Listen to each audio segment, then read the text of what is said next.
Hi, everybody. Thank you all so much for coming. I would do like sort of the crowd work, like, how's everybody doing? But yeah, I think this webinar doesn't support that, so don't worry, don't worry about it.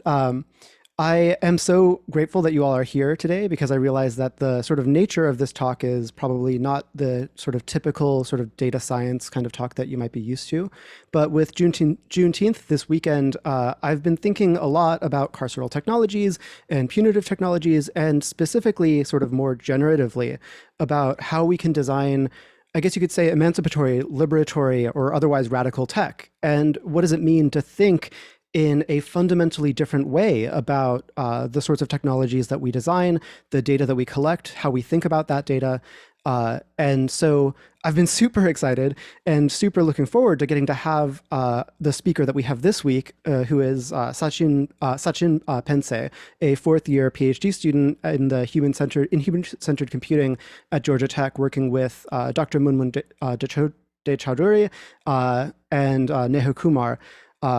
He's been doing all sorts of really interesting and exciting work about how people come to understand and express and especially seek care for their mental health. And specifically thinking about it from like through this lens that I've been really interested in and fascinated by for, I guess, the last couple of years. I mean, unsurprisingly. And in particular, he's been focusing on how current methodologies in technology-mediated care might propagate patterns of oppression from offline spaces and exclude people from marginalized identities, from finding effective care when they need it.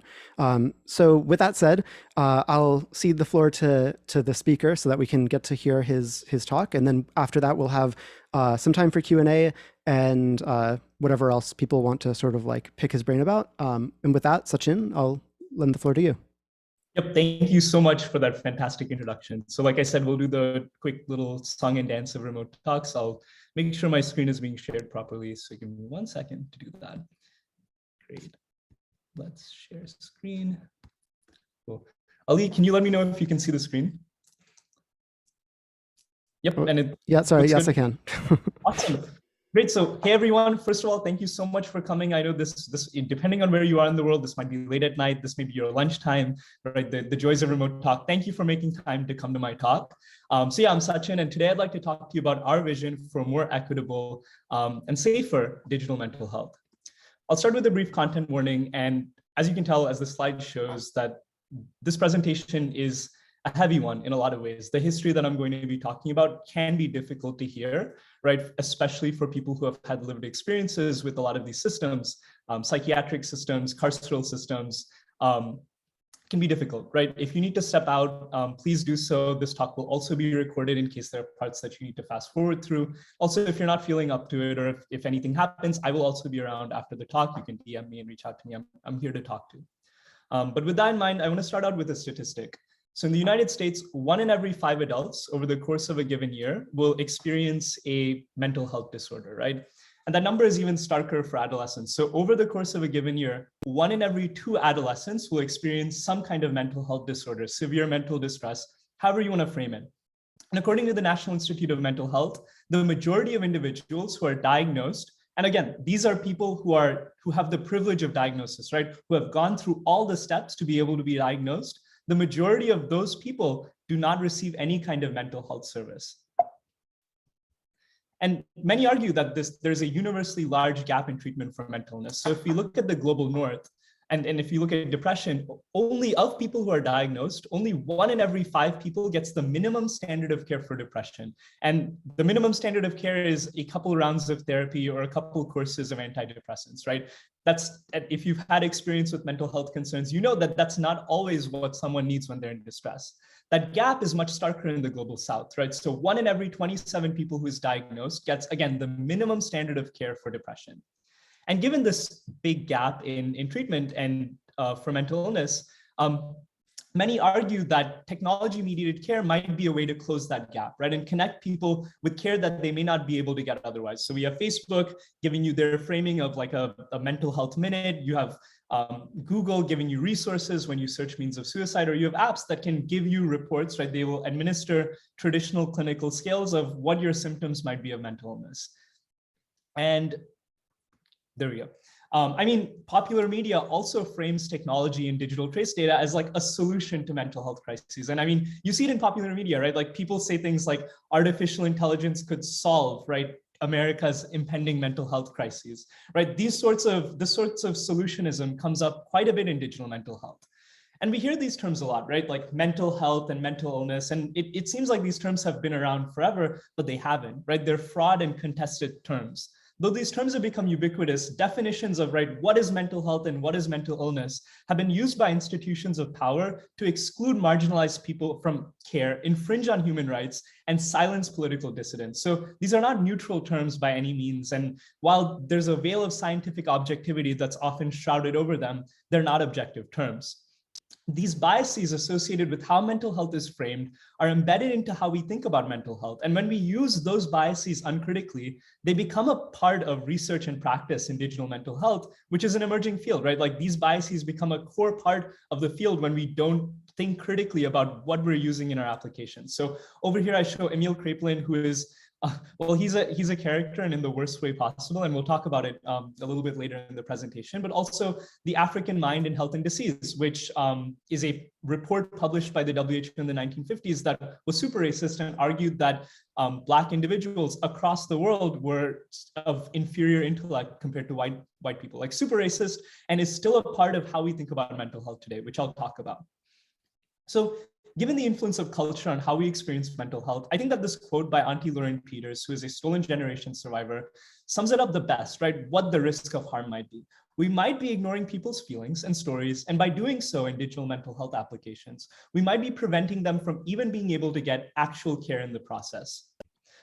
So given this context, three big questions come to mind. First, and I'll talk about them in this presentation. How might current digital mental health interventions propagate historical power relations and patterns of oppression? It's a mouthful and we'll totally deconstruct it in this presentation. What might safer and more equitable alternatives to how we do digital mental health today? What might those look like? And finally, what can data scientists, practitioners, researchers, what can all of us, all of the people here today do to support a more safer and more equitable digital mental health? So today I'll talk about a bunch of different things, right? So I'll begin by talking about a colonial history, right? So you probably saw the talk title and you said, well, a decolonial digital mental health, what does colonialism have to do with it? And I will tell you, right? So in the talk, I will explain how colonialism has had a core influence on how we think about mental health today. I'll talk about the risks and the harms of continuing on with how we do things with digital mental health. I'll talk about our framing for what a safer and more equitable digital mental health might look like. And finally, I'll talk about what we do, right? How do we apply this framework? And as individuals, whether we're data scientists, researchers, designers, what do we do to be able to advance towards a safer and more equitable digital mental health? But first, let's talk a little bit about history. So the idea that feelings and emotional states and our emotional states are a part of health, that's not a new idea, right? So in ancient Egypt, depression was understood to be an affliction of the heart. I think the treatments are actually very cool, right? Like it's like a predecessor to art therapy for that. In Greece, it was understood to be something very biological, right? Like the idea of different kinds of humors, right? Bodily fluids and black bile resulting in depression. And in what is present day South Africa among indigenous communities, disharmony between spiritual environments, social contexts, and the bodies were what was understood to result in psychological and social distress. At the time, care, and this is in the pre-colonial era, right? Care for psychological distress was primarily community-based or at home. So if someone was experiencing psychological distress, you might take them to a community healer, you might take them to a religious institution, right? Or you might treat them at home, right? Among your family. The carceral framing, right? The idea that someone who has a mental illness is a threat to society was completely Western.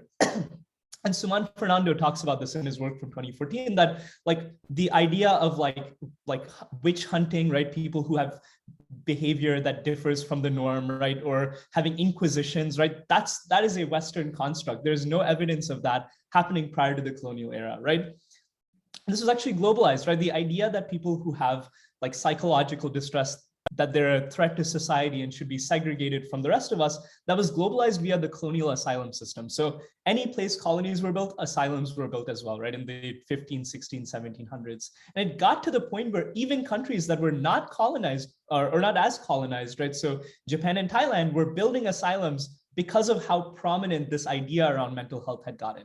And in the colonial view, treatment was not possible, right? Deviance was innate. And really quickly, the picture that you have here is a colonial asylum. It's called Yaba Asylum, where it was a British colonial asylum in Nigeria, where there were tons of human rights violations.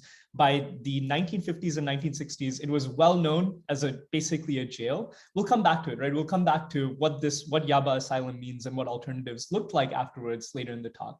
But talking more about how deviance was seen as innate, let's think about how mental illness has been classified. So we'll go back to Emil Kraepelin, who I talked about before. So he is, they call him the father of biological psychiatry, and he was one of the first to argue in favor of biological causes, which in all honesty was not a bad thing at the time, because often mental illness was seen, or psychological distress was seen as like a curse from God or some kind of moral failing, right? And I mean, stigma was pretty massive. Emil Kraepelin's argument was that, well, no, maybe it's something innate.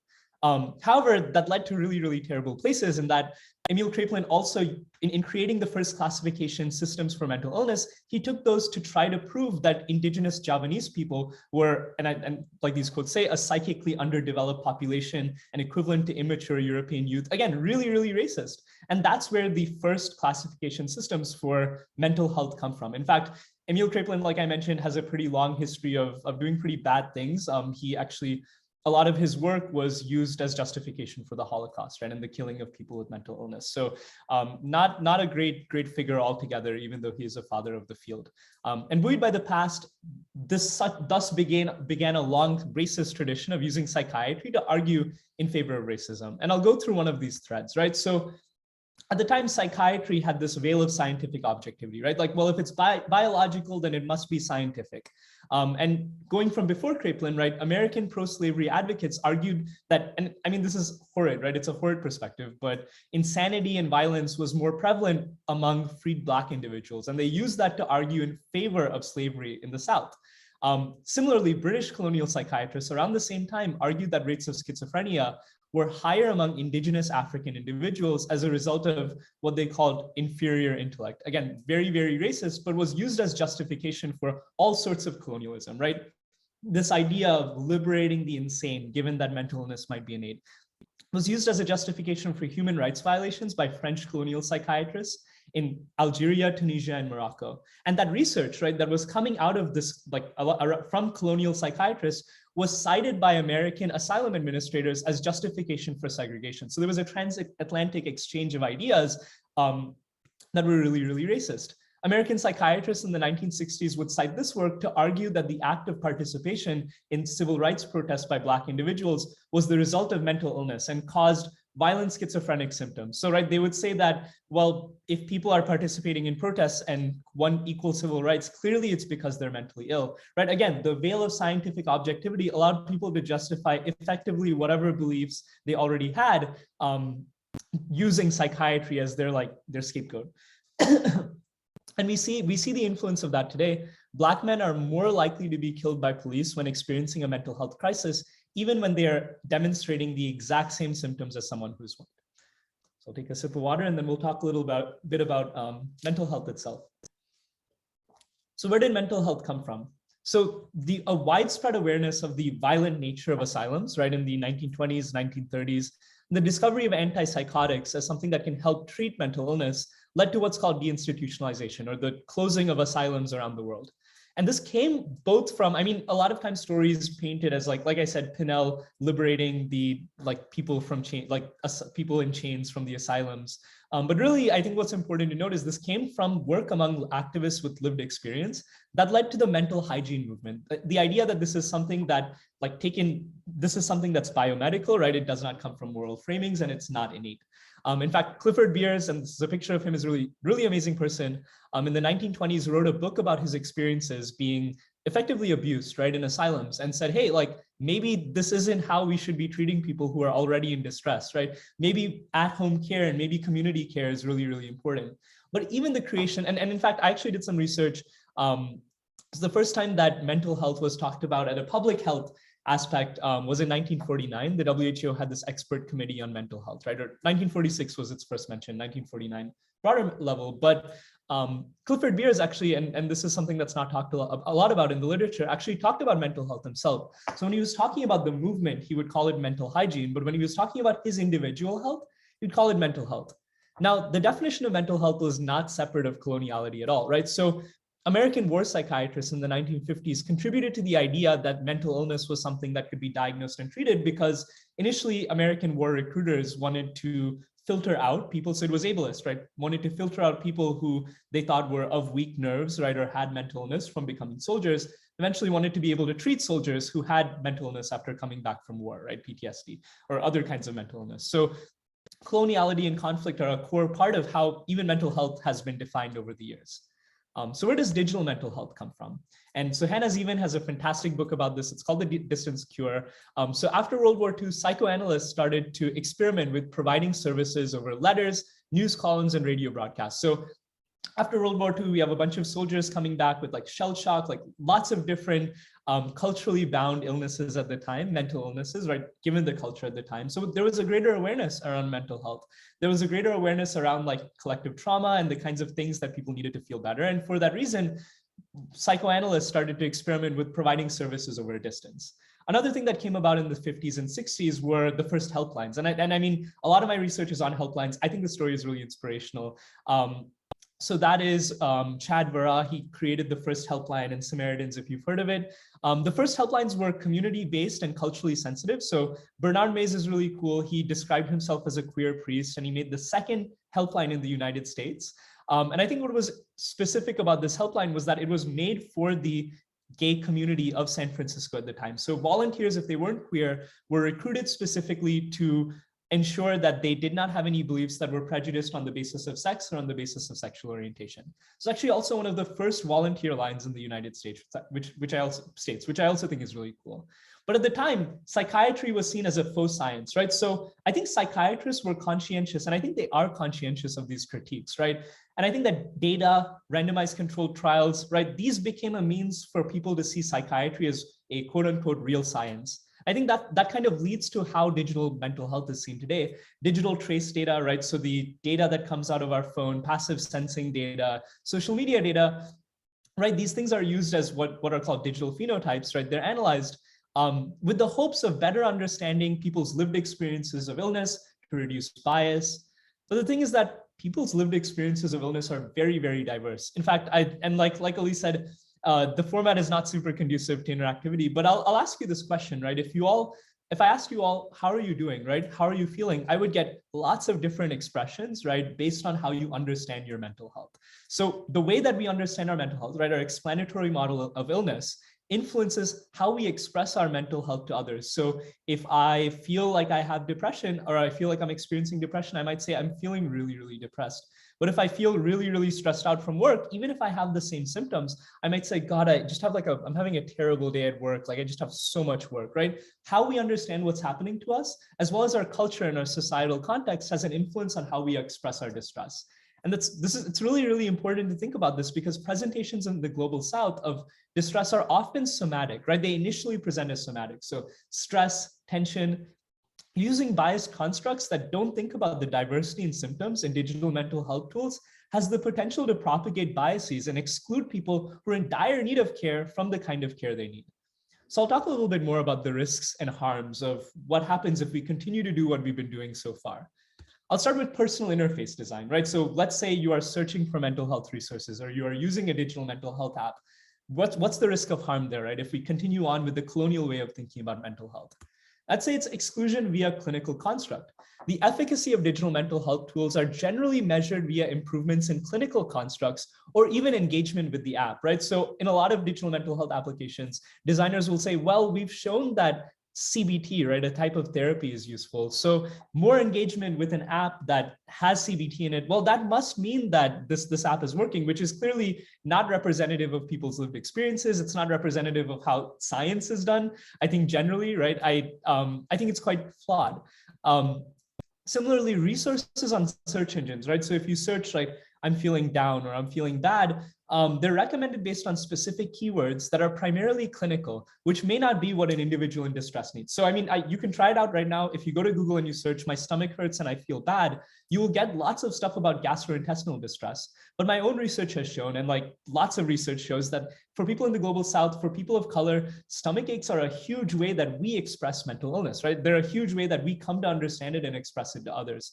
It's the kinds of resources that one might get via a search engine are not the kinds of things that we may need when we're in crisis. And what helps someone in distress can be more diverse than just clinical care. So Johannes Haushofer does a lot of work on the economics of mental health. He does really, really cool work. And he talks about how like cash transfers, right? So giving people money often can be more effective, right, than psychotherapy in improving people's mental health. And it's at the same rate of effectiveness as giving someone money and psychotherapy. So you can see that structural factors are really, really important in what helps people feel better. And this is not to say, I'm not saying that therapy doesn't work for people. It does, it works for a lot of people. But the point I want to make here is that what works for people is really, really diverse. And that's something that digital mental health practitioners, designers, data scientists have to keep in mind. It's something that's come out of my own research. So my own research, I've studied technology-mediated pathways to care in India, given a mental health helpline system. So I examined the interfaces associated with how people found out about and used helplines in India via interviewing callers and volunteers. So this is 12 different volunteers, 18 different people who have called by putting out a call and saying, hey, if you've had poor experiences with helplines, I want to talk to you. I think this quote from Choudhury really summarizes it best, that online resources were not designed for individuals in crisis, and offline resources were not designed for minoritized individuals. And I'll talk a little bit more about what that means.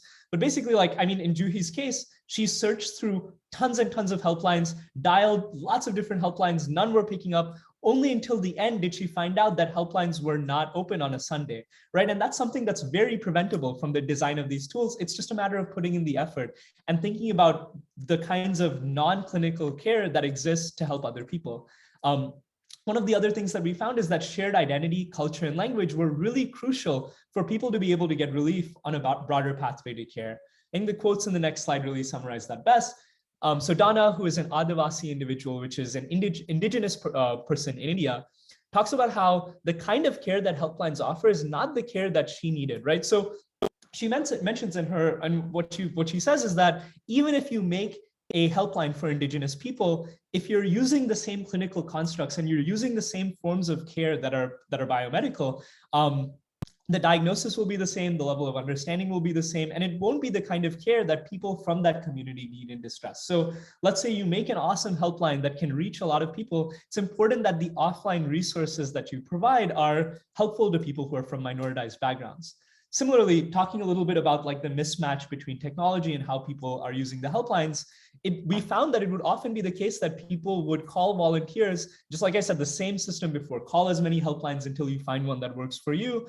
They would call helplines and be connected with one that did not speak the same language as them. And I think it's a testament to how awesome and helpful these volunteers were, that even when they did not speak the exact same language as the person who was calling, they did their best to be able to counsel them in crisis. But again, I think that these are technically avoidable problems. And I think it's important to think about how like culture and identity play a role in terms of what kind of care we need and how we access that via the interfaces that we as technologists, designers, researchers design.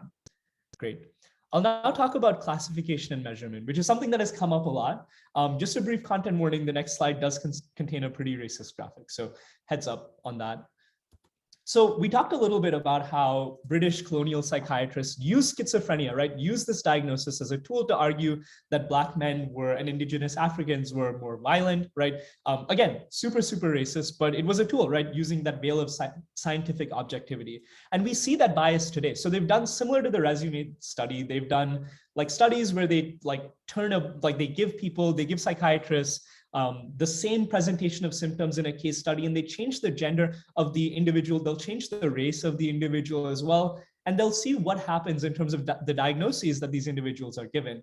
And we find that when these psychiatrists are asked to use DSM-4 criteria, which is the previous version of the DSM, but when they're asked to use that same criteria, oftentimes there is a disproportionate diagnosis of Black men with schizophrenia, even when the symptoms are exactly the same. And it's, like I mentioned earlier, it's exactly what we see in real life, just seen in a case study. And like I mentioned, this research on bias has primarily been done, and these are the two big studies on the DSM-4. More research needs to be done on biases in the DSM-5. Similarly, the PHQ-9, the Patient Health Questionnaire 9-question version, it's used to measure depression, right? It's used to measure depressive symptoms. It's used pretty uncritically in a lot of digital mental health apps. If you search for depression on your phone on Google, or like, do I have depression? At a time, they were actually showing this questionnaire to people, having them fill it out to better understand if they have depressive symptoms. But it's been demonstrated to exclude minority expressions of distress. So Tom Osborne, awesome person, has a fantastic TED Talk that you should check out, really amazing researcher in the space, showed that the expressions of distress that are in the PHQ-9 are, I mean, some of them are, but a lot of them are not sensitive to the Luo community in Kenya, right? And we'll talk a little bit about what alternatives they've proposed, which I think are pretty cool. But again, the symptoms that are asked about in the questionnaire are not sensitive to those forms of distress. Similarly, the other study that's cited here talks about how individuals who are gay men, questioning women, who are genderqueer, the same scale is not sensitive to the unique ways that they express distress. And it's often the case that individuals from these backgrounds may not show up as having depressive symptoms, even when care for depression might be really, really beneficial for them, right? So the PHQ-9, the DSM-4, right, these sorts of constructs are used as a ground truth in a lot of digital mental health applications. And in all honesty, given these biases, it's shaky ground. Expressions of distress are extremely diverse, both online and offline. To talk about the graphic a little bit, I mean, it was to the point, right, how widespread bias was in the 1970s and 1980s. This is very recent. These racial stereotypes were used to market antipsychotics to people, right, to doctors, to individuals, to psychiatrists, to prescribe, saying, hey, like this, like there are violent people out there, right? Like I said, using the veil of scientific objectivity to justify racist beliefs. And we've seen this in my research as well. So in my research, we have analyzed how people come to feel better on online mental health forums, right? So we did a classic prediction task. We defined a moment of change on these online mental health forums as being an instance in which an original poster starts out and says, God, I feel really terrible. And then by the end of a thread, after being supported by a bunch of different people, says, actually, you know what? I feel a lot better. Thank you so much. Using traditional sentiment and behavioral features, we found that we could accurately predict whether someone would feel better by the end of a thread. And we could predict it pretty early on. However, when we were dividing based on national identities, so Indians and people who were not from India, the prediction task completely failed. And you can see that, right, like a 0.55 AUC and a 0.59 AUC when we aggregate the data set, right, and train on Indian individuals and test on non-Indian individuals and vice versa, even when we're using the same symptoms, right, which confirms past work on idioms of distress from medical anthropology. I think it's really interesting there, right? Okay, like if the features are the same, but the predictions are so starkly different, what are the differences in language online? And we found that when comparing people from India, the Philippines, and Malaysia, and then from the West on Talk Life, we found that people from minority groups mentioned their countries more, even when they were anonymous, right? So individuals who are in the minority, even on a nameless, faceless forum in which there's no real way to identify where someone is from unless you volunteer that information, they mention their countries significantly more than people who are from the West, right? They use lower levels of clinical language, and they were more likely to be supported by people who are from the same country. This was consistent across mental health, online mental health forums. So even when we looked at like 7-Cups and other mental health forums, we found like that this was still the case, that people wanted to be supported by people who understood their lived experience of distress and came from the same community. We also found that there was greater cultural homophily, right? So there were more people from the same culture supporting each other on threads in which someone did eventually come to feel better. So you can see identity, culture, these things have a huge influence on how mental health is expressed online and in offline contexts. And the ways that we think about mental health, right, the constructs that we use right now do not take these into account, right? They are not culturally valid. Now let's talk about something that I think is on everyone's mind these days: surveillance, privacy, and safety.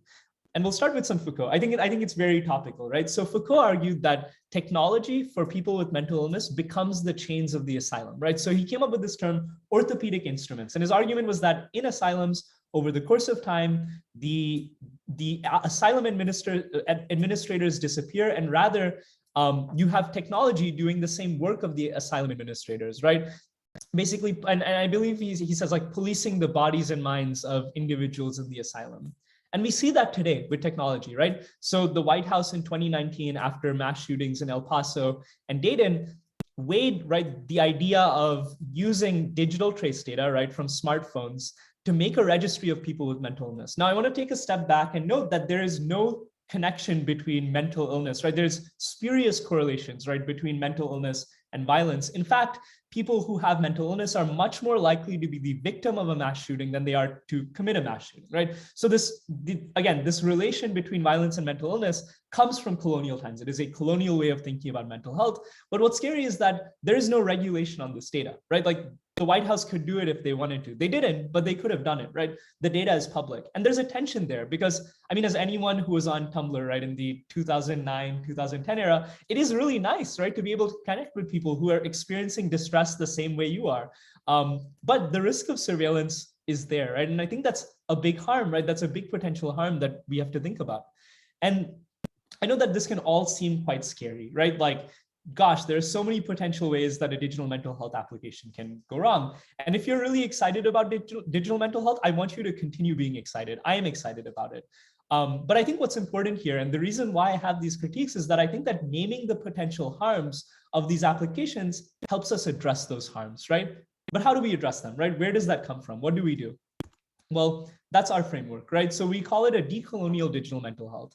That's a mouthful that I will absolutely deconstruct in the next couple of slides. But if there are two words that I want you to get out of this presentation, it's power and agency, particularly thinking about over the course of history, how people experiencing psychological distress have been disempowered from having agency over their care and over their lives, right? From being interned in asylums to having the police called on them when in a crisis without their consent, right? Like these sorts of things are bad, right? And have caused individuals with mental illness to feel disempowered, or feel like they cannot get any real traction over the kind of care that they get.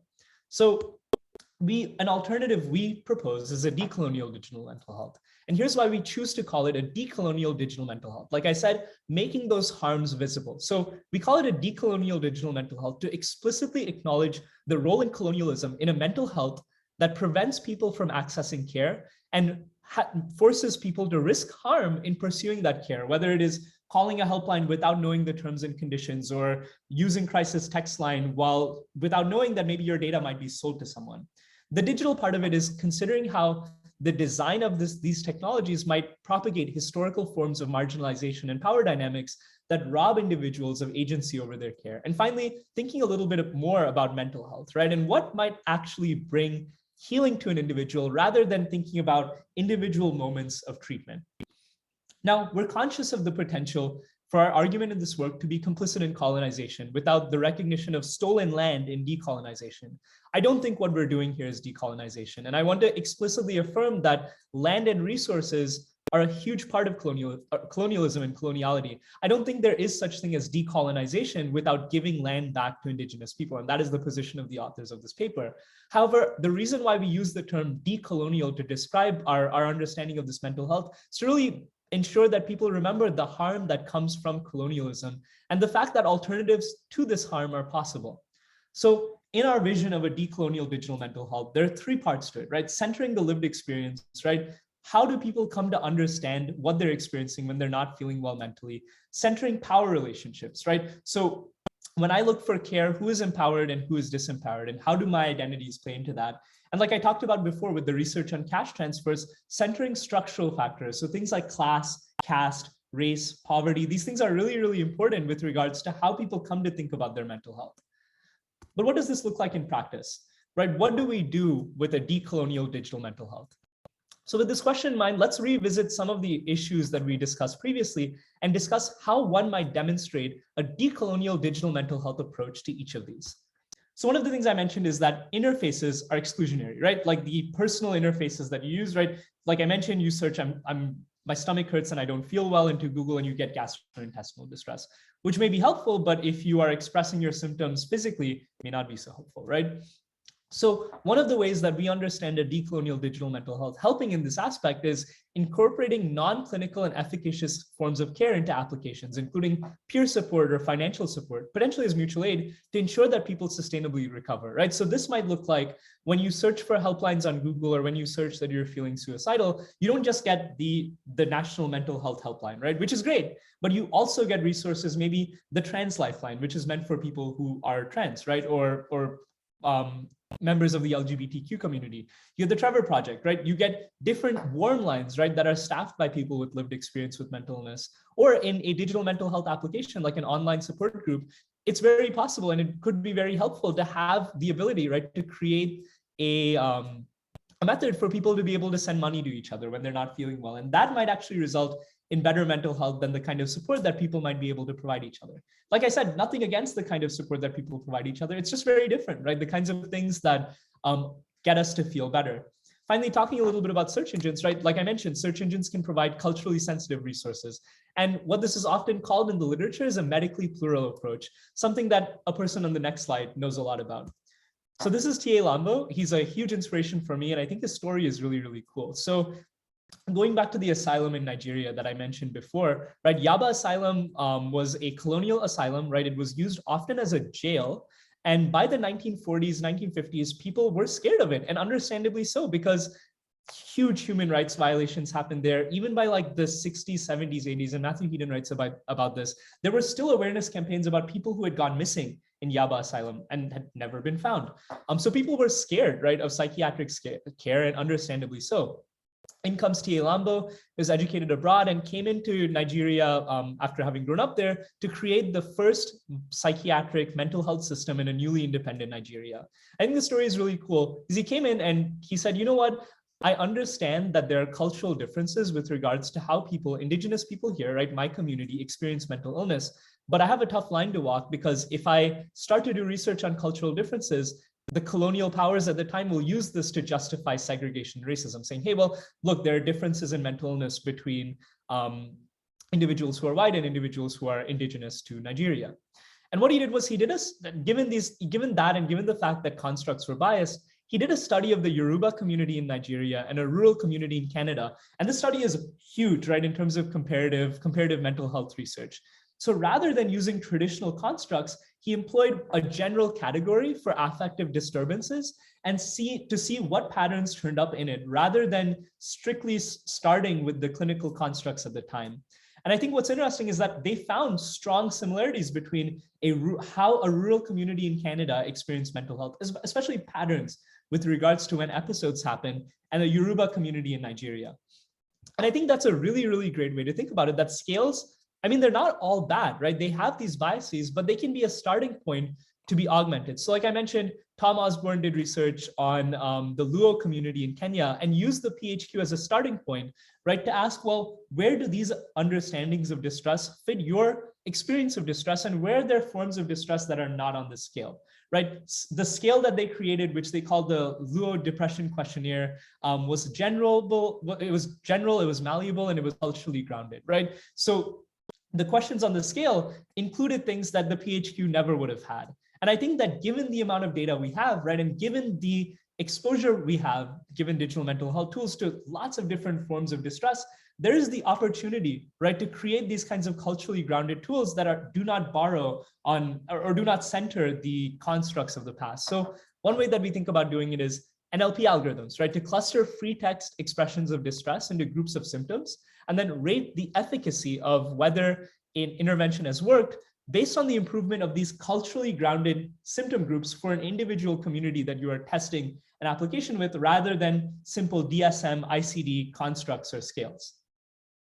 Now, I also want to talk about the question we talked about, right, with the fact that data can lead to harm. And when we think about this and we write about this in the paper, we're inspired and we're grounded in the work of the psychiatric survivor movement, right? This is Judy Chamberlain, right? Huge person in the field, someone I really look up to, right? Who talks about the idea of choice, not force. So she wrote a book called On Our Own, Patient-Controlled Alternatives to Mental Health, which stemmed from her own experiences having her human rights violated and being abused by psychiatry, right? So the thing is that the applications as they are designed now, right? Like I mentioned, there are no data protections, right? There's very few data protections. What we need is applications that are inherently designed to be difficult to surveil. Because like I said, a lot of research shows that expression through empowerment, right? Being able to connect with people who understand what you're going through and who can support you online, that's great, right? But the applications that provide that support need to be designed, like I said, by design to be difficult to surveil. So Das et al. In 2021 talk about the idea of data poisoning, right? And there are lots of different strategies that can be used to make it quite difficult to analyze the kind of data that's coming from these applications, right? Like maybe data analysis is done client side. There's a bunch of different methods that we talk about in the paper. Additionally, I think it's important to note that actions taken when in crisis, we need to ensure that those are not ones that might take place, that when they take place, actually place the individual in more harm, right? So there's a thing called active rescue that's practiced by a lot of helplines in the United States, where let's say you say that you're suicidal, rather than reaching out to your family, they will immediately escalate, right? And this doesn't always happen when someone mentions that they're suicidal. There's like a huge checklist that they go through, but it's also the case that when someone expresses that they're not feeling well mentally, right, or expresses that they have a plan to harm themselves, maybe the police are not, right, maybe escalation of force is not the best solution to provide someone who's in distress. And a lot of research shows this too, right? Digital mental health applications and like designers can think of alternative ways. So like I talked about worm lines, community, like reaching out to people in the community, right? A bunch of different ways of getting consent before escalating to, or reaching out to other resources before escalating. And Chancellor et al. Talk about this, right? They talk about how predictive algorithms can be really helpful for people who are experiencing distress, and talk about the idea of participatory algorithm design, right? Or the idea of taking an individual, right, and having them be a huge part of how the algorithms that measure their mental health are designed. We love it, right? Like the authors of this paper and I mean, Stevie Chancellor was in my lab, right? Like she's great. But we take it a step further, right? And we say, well, rather than it just being participatory, right, let's make sure that the individual, and by participatory, let's make sure that the individuals who are participating in these algorithms and in the design of them have full agency over where that data is analyzed, right? Like whether it's on the client side or the server side, what happens to these analyses and how they are used, right? We think that's a really, really important part of preventing data from leading to harm, right? The analysis of this data. And we talk about it in the paper, right? I think regulation is really, really important here, right? The right to be forgotten, the right to explanation, right? And I think that can lead to a lot of benefit having these regulations, right? But at the same time, I think what's really important is that we can't always depend on political processes and the state to take care of us, right? I think it's really, really important to make sure that harm is difficult by design. And I think that responsibility comes down to digital mental health researchers, data scientists interested in mental health, designers. It's our responsibility. And I think it's something that we sit with every night to make sure that what we're doing does not lead to more harm for the people that we're trying to help. So in sum, I want to bring it back to a slide from earlier. At most simplest, a decolonial digital mental health is at every step of the process, centering power and agency in care, and making sure that people who have lived experience with psychological distress have full power and agency over their care. So ending this talk, you might see this presentation and you might hear my critiques and you might say, wow, like Sachin's really pessimistic about digital mental health. But I'm not. In fact, I think I'm optimistic about it. And part of the reason why we talk about this and part of the reason why I want to name these harms is because I think digital mental health is awesome, right? It's an emerging field in which we have new opportunities of ways to think about digital mental health. We don't have to do things the way that we have done them for centuries, right? We don't have to borrow this like colonial way of thinking about mental health. I'm quite hopeful about the potential for us to design mental health applications that empower people to be able to have more agency over their care. I'm really optimistic about digital mental health. So if you're enthusiastic about digital mental health, I think you should continue to be, as long as you take these sorts of perspectives into account. Great. Thank you so much for watching my presentation. Thank you so much to all the people who made this work happen. Like, thank you, Ali and the Center for interviewing. And finally, I also want to, more importantly, thank and acknowledge those who have lost their lives to suicide who can't be with us, to those who have experienced grief and loss as a result of suicide, and those who experience and contend with distressing thoughts regularly.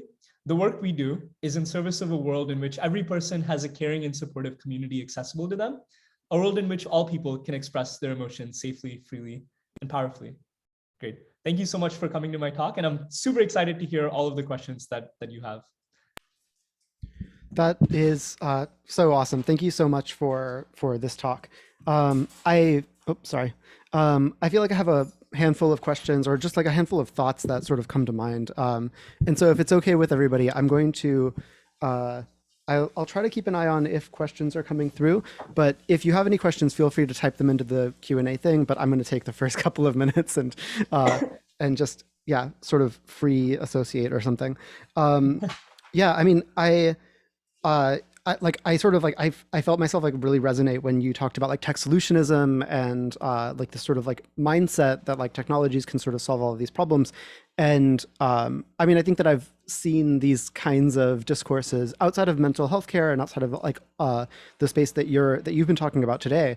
And yeah, I mean, like I'm sure that like a lot of people in the audience can probably sort of speak as well about like the sorts of I don't know, I don't want to say utopian, but sort of like the idyllic kind of like notion of like what technology can do to solve some clearly very like like intractable problem or something.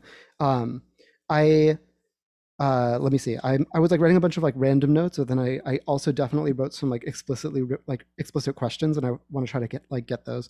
Um, yeah, I mean, I think one thing that I was particularly thinking about, or that I found myself sort of like going off in a different direction with, was the point that you made about how like there are studies that show that Black men, when they are having a mental health crisis, or really any crisis, are substantially more likely than other people, than white people in particular, but like just other people in general, to end up being shot by police. And something that I found myself thinking a lot about was, I guess, like the shared understanding of that among the Black community, and how that changes and informs how people deal with a person who's having a crisis, or just a person who is like on their way towards having a crisis. And like I'm thinking a lot about kind of, I mean, this is the sort of stuff that was like really a talking, or sort of like a point of discussion 2 years ago. Like, under what circumstances does a white person call the police versus under what circumstances does a Black person call the police?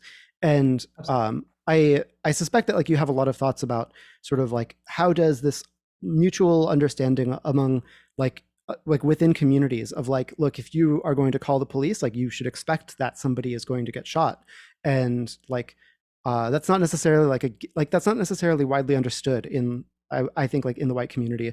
And I'm wondering if you can just sort of like talk more about that, or talk about, yeah, like sort of the shared understandings of the consequences of reaching out for certain kinds of external help.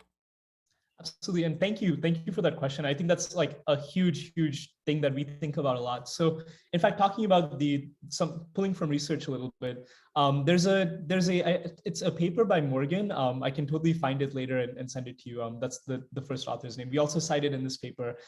They talk actually about, right, what's called a vicious cycle of coercion and relapse, right? So what will happen is, in the UK, it's actually more likely in the US as well. It's more likely that individuals who are Black men, right, their first engagements with mental health care are via the police, right, through the police, through the police being called on them, right, mental health care, right, in air quotes, right. But what happens is, right, like people who are Black, the police are called on them, they're forcibly institutionalized, right, in like an inpatient therapy program. And after an experience that can be humiliating, coercive, right, who would want to go back to that, right? Like you said, there's a huge risk of harm and like just altogether an awful experience. So it's what Morgan called, right, a vicious cycle of coercion relapse. And that there's like you said, there's a shared understanding that like calling resources may not actually be calling resources, right? It might end up with significantly more harm than what was done before. And I think that's something that we think about too in the context of like agency in digital mental health. Like you said, that shared understanding, like what kinds of rights and responsibilities do I have to give up to be able to access this resource in crisis? I know it's something that in my lab and in several other labs we're thinking about a lot, right? I think Crisis Text Line is a fantastic example, right? So people did not know that their data was being sold to a for-profit company until all of this stuff was exposed about it, right? And that through all of these terms and conditions, and me and my advisor, Stevie Chancellor, we've had like lots of conversations about this, other collaborators, right?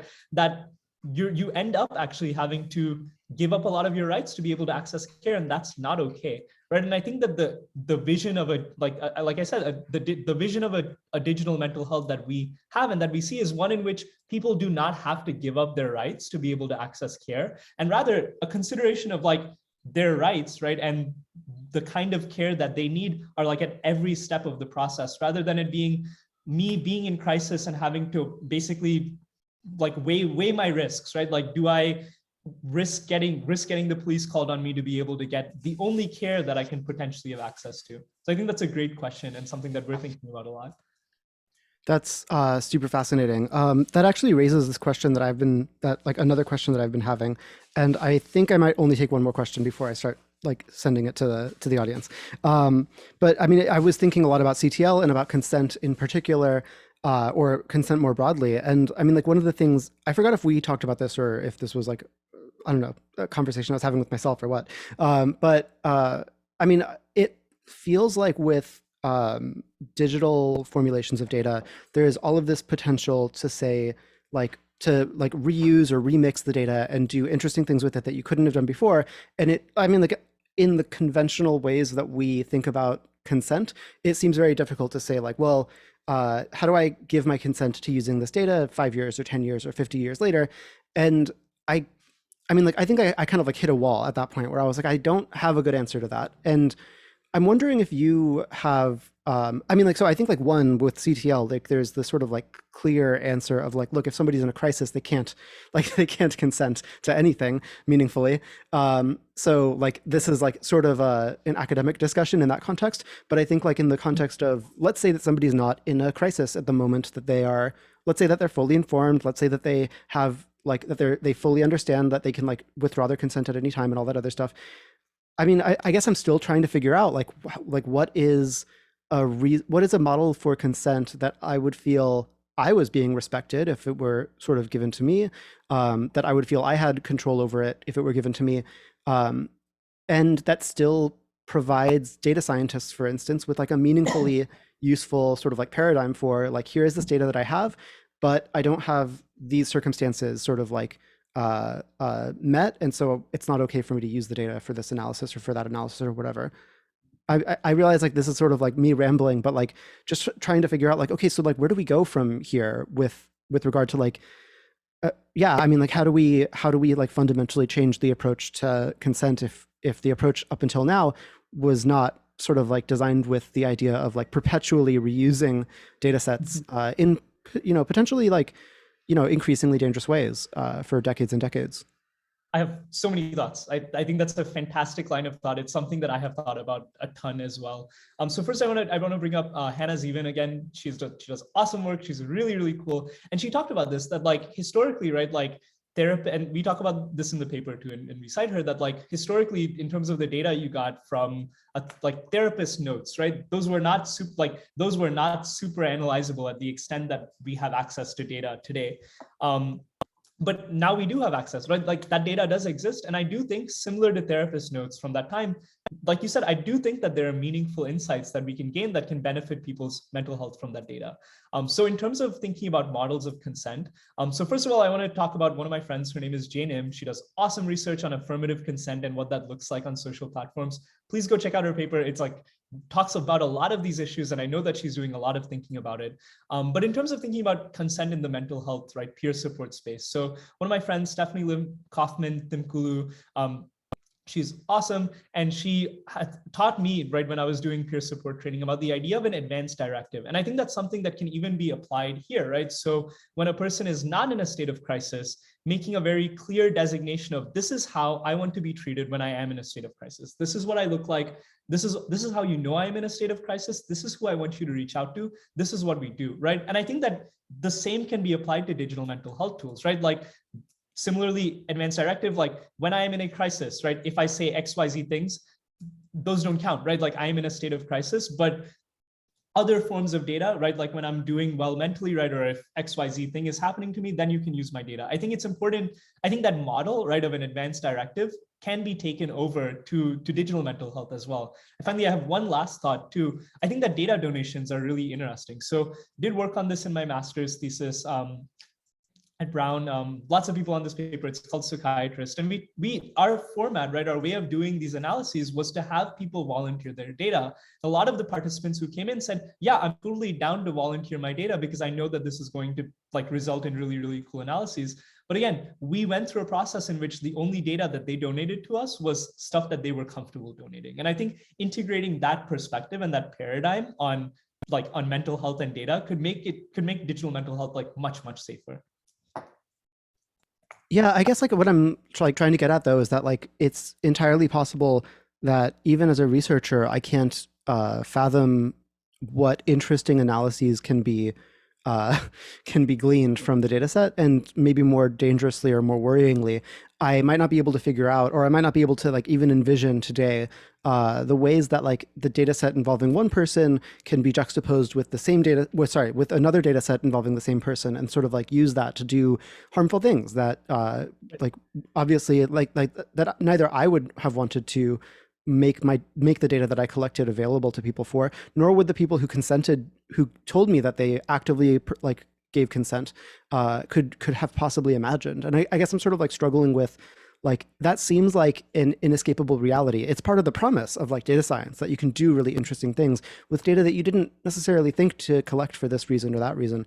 And like it just seems like that is like that looming thing that's like off in the background, like off in the distance, that like is difficult to sort of anticipate or predict for. I mean, we talk about it, right? Like Safe Home, right? Like the federal government trying to make a registry of people with mental illness using social media data. And that's why I think it's really, really important that we don't strictly think about state-based solutions, right? But technical solutions that ensure that analyses are being done on the client side, right? People have full agency over what analyses are being done, as well as centering like the kinds of harms that, and continuing to do so, right? I don't think it's like, okay, this is the harm and this is what it always looks like, but continuing to think about harm as we design digital mental health applications. But yes, absolutely something that I think everyone who does digital mental health work, if they aren't sitting with it, they should be sitting with that tension every night, or hopefully during the day. But sleep is really important for mental health too. Yes, thank you. Yeah. Okay, so with that, I see a couple of questions, so I'm going to see if I can sort of like, yeah, relay them effectively. I'm not going to say people's names, but if somebody wants me to say their name, I guess feel free to like put that in your question. Somebody asks that says that they're interested in how you've seen differences in indigeneity represented in mental health transnationally, for instance, between the US and India. Are there significant connected themes? And they said that they were hoping that you could elaborate a bit on how Indigenous folks are represented in the racial discourses of mental health that you've discussed in the talk. And then they sort of follow up to say, or if there's anything relevant in the space about specifically digital mental health and transnational or national Indigenous groups. That is a fantastic question. Thank you so much for asking that question. So yeah, certainly, right? So I think that one of the things that from my own research that I've seen, like I mentioned in the example of the Adivasi individual who talked about how care was practiced in her family and like the way that she experiences and wants care to be versus like the kind of care that she's actually able to get, right? I think one very particular thing that we talk about in the paper, a famous researcher, her name's China Mills, she's also really great, pointed me to this, is there are these things called South-South partnerships. So I talked a little bit about this, right? So there's this thing called the psychiatric survivors movement. And this is Judy Chamberlain, right, started kind of this framing, right, thinking about how, right, like psychiatry has oppressed and hurt people, right, and not given them the care that they need. And I think what's really cool is that in the global South, right, like oftentimes when we think of the psychiatric survivors movement, right, and a lot of the predominant literature talks about it being a primarily Western phenomenon, right? But there's a lot of like, I mean, people have been harmed by psychiatry everywhere, right? And so there are these things called South-South partnerships. And we have a bunch of quotes from the partnerships, which talk about, right, there are exchanges, right? Transnational exchanges between indigenous groups in different parts of the world, right? There is one in sub-Saharan Africa, in South Asia, right, in East Asia, right? Talking about like how the harms that have been experienced by psychiatry are similar in some ways, right? But also shaped by how like colonial powers treated indigenous people in these areas. So if you're looking for something to read, the stuff on South-South partnerships, and especially in the psychiatric survivors movement, it's really, really cool and also gives me a lot of hope for the future. Great. Thank you for the question. Yeah, thanks so much. Okay, so there's another question here that's asking if you have any thoughts or insights on how best to communicate your tools' privacy options for people in the middle of a crisis. Nobody even reads a privacy policy in the first place. And have you looked at how privacy by design can help in this kind of dilemma? Absolutely. Yeah. And so that's the fantastic question as well. That's something that we are currently thinking about in my lab, right, on how to best communicate, right, privacy options in a crisis. But I also think that, again, and I think like, especially privacy by design, like those frameworks are really, really cool. And I think that they're just starting to be talked about more broadly in digital mental health, right? Like I think there's a pretty big divide between, and it's trying to be bridged between people who are like hardcore clinicians, right, and people who think a little bit more about, right, the risks and harms of technology. But I think one of the frameworks that applies here is similarly that idea of an advanced directive, right? So and I think in my ideal world, right, like my starry-eyed ideal world, everyone has an advance directive, right? Everyone has mental health, anyone can be in a crisis, and thus everyone has an advance directive in terms of what kinds, right, like what kinds of privacy options I would like to have if I'm in a crisis and like making use of resources. So I think that that framework around advanced directives and thinking of the intersections between it and privacy and security, that's like one direction that we are definitely thinking about. But I think, I mean, on a more human and a more like practical level, I think that ideally people should have strong levels of privacy, right? I mean, one of the things that made the first helpline so incredible and so widely used was the promise of confidentiality. Even in India, one of the things that, so helplines in India do not call the police by any, they never do it, right? There's no such thing as active rescue.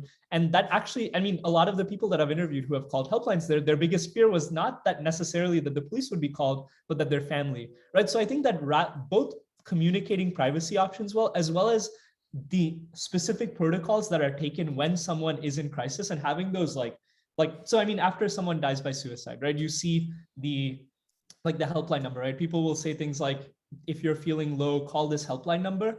I think what would be helpful on the, you know, like the copy paste that you see all over social media, right? Like if you care about suicide, like 5 of my friends, if they care about suicide, they will like post this number. I think adding on to that copy paste would be an explanation of like what happens when someone calls when they're in crisis and like what the limitations of a suicide hotline, a mental health helpline are. So maybe something like, we never call the cops, right? Or we will never reach out to anyone, or we will reach out to your family with your consent if you want, right? Like having a couple sentences can make that process much more transparent, in my opinion. Yeah, that's those are great answers. I have a comment or like a I guess like a thing to sort of chime in with, and then I have another question. I guess unless somebody chimes in with a very urgent question. So one thing that comes to mind actually is not with regard to mental health crises, but in I don't know how many people in this like sort of seminar or class are like keep up with SF news and stuff, but a couple of months ago, it came to light that the police had used DNA collected from a sexual assault kit to identify I think like it was a person who had like broken into a like broke into I forgot if it was like a car or a house or something like that, and they used the DNA from the survivor of this assault to prosecute her with breaking and entering, and it was this sort of subject of a tremendous amount of anger and of frustration among a lot of data ethicists, especially in California and San Francisco. And specifically, the thing that people were talking about was something that you were saying, which is when people learn that they can't trust the system, and by system doesn't just mean the technical system, but it means the sort of broader, all-encompassing system,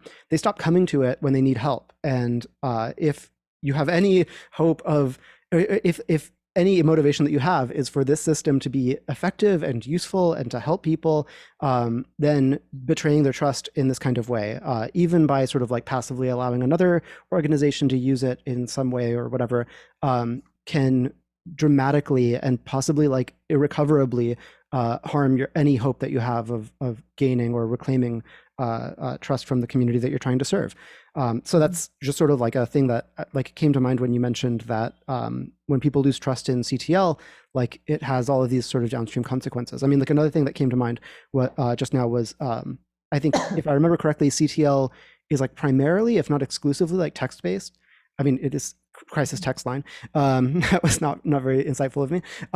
But I think like I remember somebody pointed out, like the reason that text lines might be particularly appealing to certain people is that they're in a home environment where they can't be on the phone.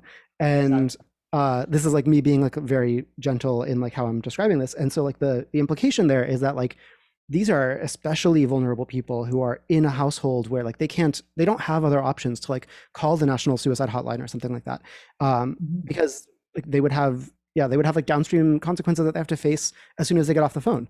And so like that raised all of these sort of like other sort of like, this is not just a vulnerable group that's having a crisis. This is like an especially vulnerable group that has very few other options and has to use, I mean, I wouldn't say like has to use this, but like this tool has sort of nominally been presented as something that they can rely on and trust. And so that was like its own entire thing. It even came up in my interviews. So when I was doing the study with interviewing people who had poor experiences on helplines in India, I would be scheduling these interviews, right? And it happened pretty often that it would be a reasonable time in the US for me, which was not a reasonable time in India, right? Like the difference is like about 9.5 hours. And after two interviews where I was like, you sure? Like, I am happy to wake up at 5 and like really, it's not a problem for me. I sleep at weird times, right? I asked about it, and it comes up there too, right? Like night is the only time, oftentimes, that not only that people could call helplines, but that they could even just speak to me about their experiences with helplines. So I think that's really important to think about as well. Yeah, absolutely. I see that there's a question that actually referenced the previous question, and my bad, I should have caught that. So somebody asks, what if that copy paste that you mentioned earlier that says that that like talks about the privacy sort of policy and everything, or sorry, like that says like whether you can like asks whether like it's okay to call the police or reach out to family or what have you. What if that deters people from getting the help though? Like, is calling the police worse than getting no help whatsoever? I think that's a really I'm really curious to hear your answer on this. Yeah. I think, and I mean, we talked about this a little bit at the end of the paper, like the first line of the conclusion really sticks out to me. So we talk about this a little bit, and I think that, I think that there, right, I think that there are situations in which, and I think this is a consequence of the world that we live in, right? So to give you a little bit of a history of why police even got involved in mental health. So in the 1960s, right, JFK, there was this like big deinstitutionalization. So they were like, asylums suck, they're the worst, they're not good for people. So let's end them, right? And so they ended them. They closed down all the asylums and then did nothing, right? So there was no structural help. There was for individuals who were leaving these asylums who likely had not seen their family for a long, long time, right? Like their family may have even forgotten about them, which is really sad, but there are lots of stories about people who have been like sent to asylums and just lost, right? So they were sent out, and a lot of them became unhoused because they did not have the proper structural resources to be able to take care of themselves. And there's quite a bit of writing from like the 60s and 70s, and I think we cite a bit of it in the paper, that talks about how police became what they call street side psychiatrists. So they ended, and that's what they would call themselves, right? Like they would be the only people who knew what to do when someone was having a mental health crisis on the street, because their job as like they're under like the values, right, of the police, right, like are inscribed to be like protecting the community, right, all of this stuff. So like helping people who are on the street became a part of their purview. But they've actually done interviews with police officers. They've done, like, a lot of them feel uncomfortable in this position. And like I have talked to police officers here who even say like, this is not something that I want to be doing, right? It's a place that it is a role that I have been put into that I feel exceedingly uncomfortable in. So to go back to your question, so like to give you a little bit of the history, right? Like part of the reason why police are called when people are in crisis is because there was nothing else, right? There was no other social safety net for people who were in crisis. So to go back to your question, right? Like, is calling the police, like, or let me find it, right? Like, is calling the police worse than no help? And I think that going back to that question, the issue is that we don't have good alternatives, right? We don't have those social safety nets for people. And I'm really inspired by work that's being done by like crisis intervention teams that are unarmed, right? Like in like blue, like different types of support, warm lines, like things that are not as militarized as the police are. But at the same time, I think that you're right, that like oftentimes we don't have any other options. And I think if there's one thing that I'd want people to get, and it's hard, right? Like when someone's in a crisis and we want to help them out and there aren't that many resources, sometimes we are forced to turn to the resources we have, which are often the police. So do I think that there are situations where there's nothing you can do other than calling the police? Unfortunately, yes, right? But I don't think that it has to be that way, right? And I think that what's important in this era, right, is both moving in a structural sense to thinking about like how we can make social programs that are much better at helping people who have mental health issues rather than introducing someone who has a weapon, right? While also in a moment, right, like when you are with someone who is in a crisis, taking a second to critically think about the implications of what it might mean to call the police. So to sum up my answer a little bit, I know that was a little bit long. Yeah, I do think that there's situations where you are forced to call the police because we don't have good accessible alternatives. And I think the job of people in this space is to work towards those alternatives and think critically about how we can connect people to those alternatives rather than the easy, what is the quote unquote easy. And I don't, like I said, I don't think it is actually easy, but the simple way of just connecting someone to the police or to emergency services. Yeah, yeah, absolutely. Like there's a follow up here that they hope that knowing the history that the police now receive training in that space, but probably they're not.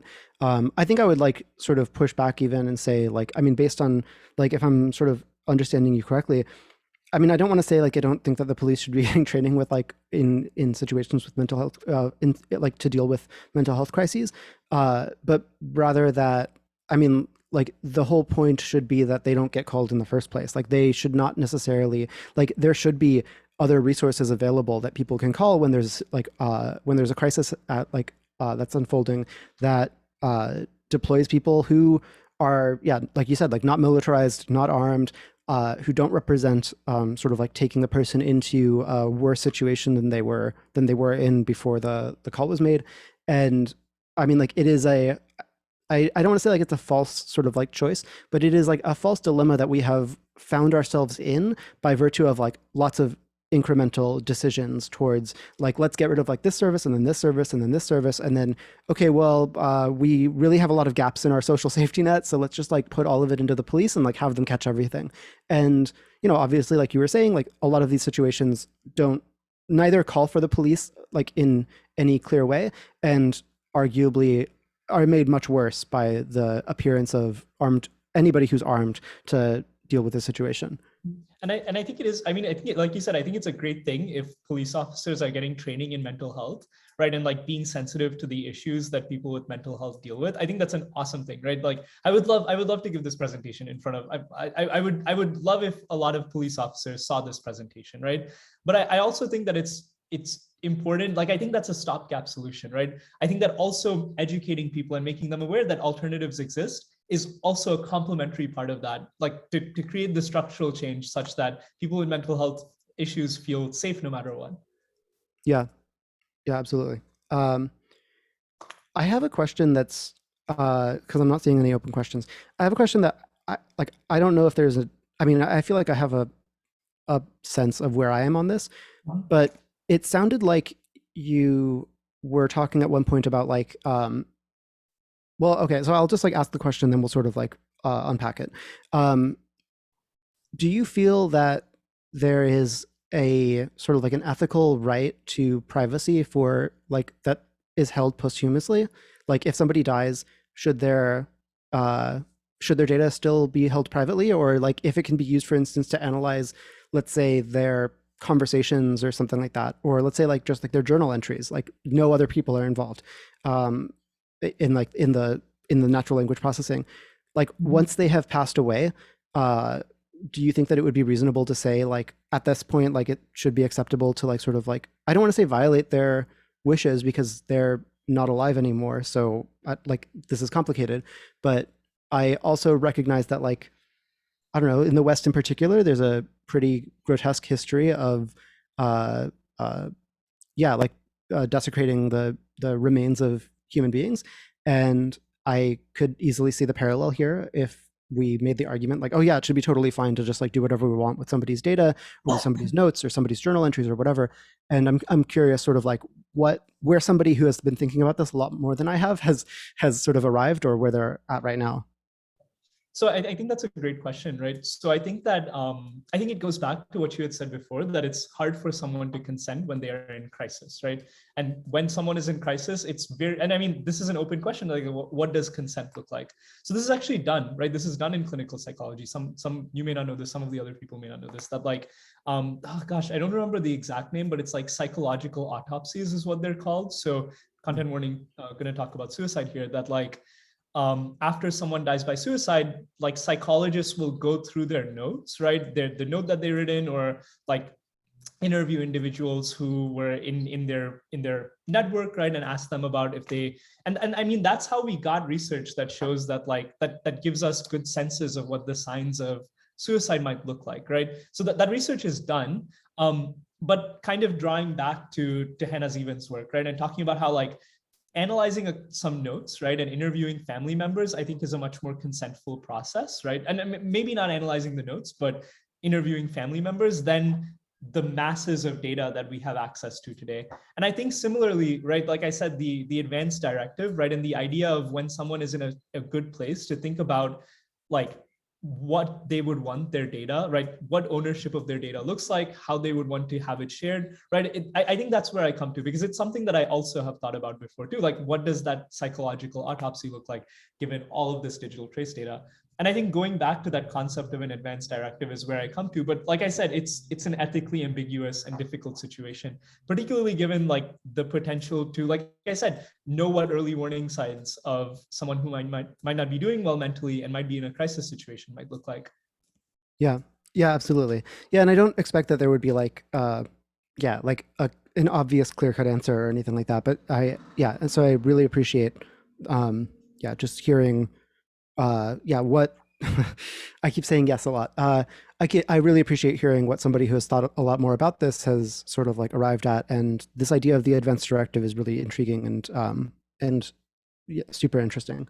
Um, I think we might have time for one more question, maybe two, depending. But here's a question from an anonymous attendee who says that they loved the precision and care that you and your co-authors took in your paper and in this talk to talk about decolonization as a specific act that involves land relations and return.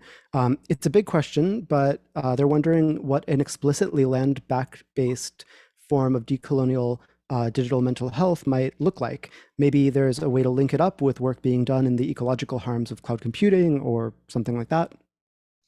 Yeah, no, I really appreciate the question, because it's something that the co-authors who are here will remember. We had lots of conversations about this, because like I said, the concern, and even talk about this right in their paper, that like the big concern there is that if you call your work decolonization, then anything can be decolonization, right? Like this paper can be decolonization, like, and that distracts people from actually giving material resources back to people who have had it stolen for centuries, right? I do think, and I think this is like absolutely a great expansion on this paper. I do think that there is a way to think about like what land back looks like and connect it to like this, like sustainability, like the sustainability literature, right? Thinking more about like degrowth. Like I think that there are ways to connect it back. I just think that that was beyond the scope of this paper in particular.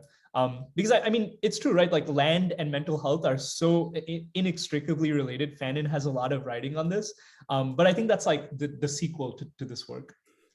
Yeah, absolutely. And I mean, for those of you who haven't gotten a chance to read the paper, I strongly encourage you all to read it.